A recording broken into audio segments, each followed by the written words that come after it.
Assalamualaikum warahmatullahi wabarakatuh. Saya Afifah Zahrul Nurjana dari Prodi Manajemen S1.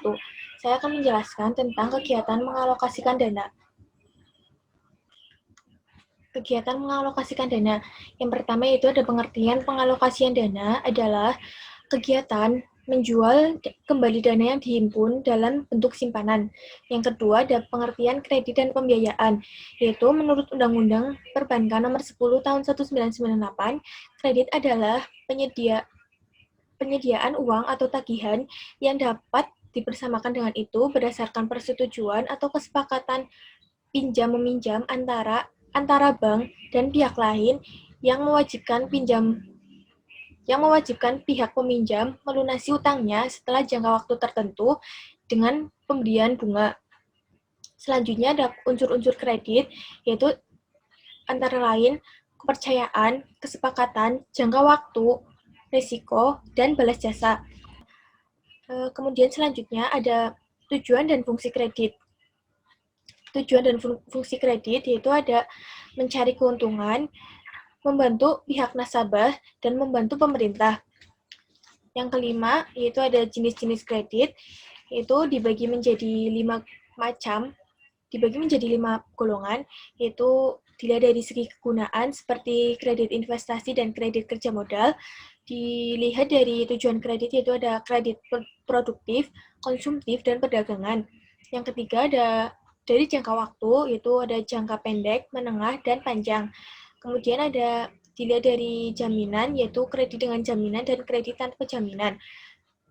Yang terakhir ada dari sektor usaha, yaitu seperti kredit pertanian, kredit peternakan, kredit industri, kredit pertambangan, kredit pendidikan, kredit profesi, kredit perumahan, dan sektor lain-lain. Selanjutnya itu ada jaminan kredit terdiri dari 3 macam, yaitu ada jaminan benda berwujud, benda tidak berwujud, dan jaminan orang. Jaminan benda berwujud seperti tanah, bangunan, kendaraan bermotor, peralatan, dan lain-lain. Yang kedua ada jaminan tidak berwujud. Yang kedua ada jaminan benda tidak berwujud, yaitu seperti sertifikat saham, obligasi, tanah, deposito, tabungan, dan lain-lain. Yang ketiga yaitu ada jaminan orang, yaitu diberikan oleh seseorang apabila kredit tersebut macet, maka orang tersebut yang menanggung risikonya.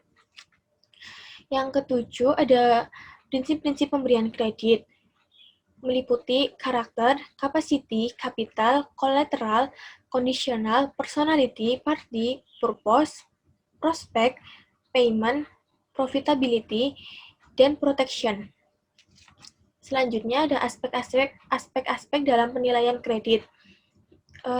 Aspek yuridis atau hukum, aspek pemasaran, aspek keuangan, aspek teknis atau operasi, aspek manajemen, aspek sosial ekonomi, dan aspek AMDAL. Selanjutnya ada prosedur dalam pemberian kredit, yaitu antara lain pengajuan berkas-berkas, penyelidikan berkas pinjaman, wawancara 1, on the spot, wawancara 2, keputusan kredit, lalu penandatanganan akad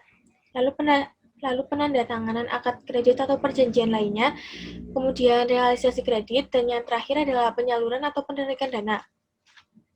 Yang ke-10, hidup matinya suatu bank sangatlah dipengaruhi oleh jumlah kredit yang disalurkan dalam suatu periode. Artinya, semakin banyak kredit yang disalurkan, semakin besar pula perolehan laba dari bidang ini. Sekian yang dapat saya sampaikan mengenai kegiatan mengalokasikan dana. Jika terdapat kesalahan, saya mohon dimaafkan. Wassalamualaikum warahmatullahi wabarakatuh.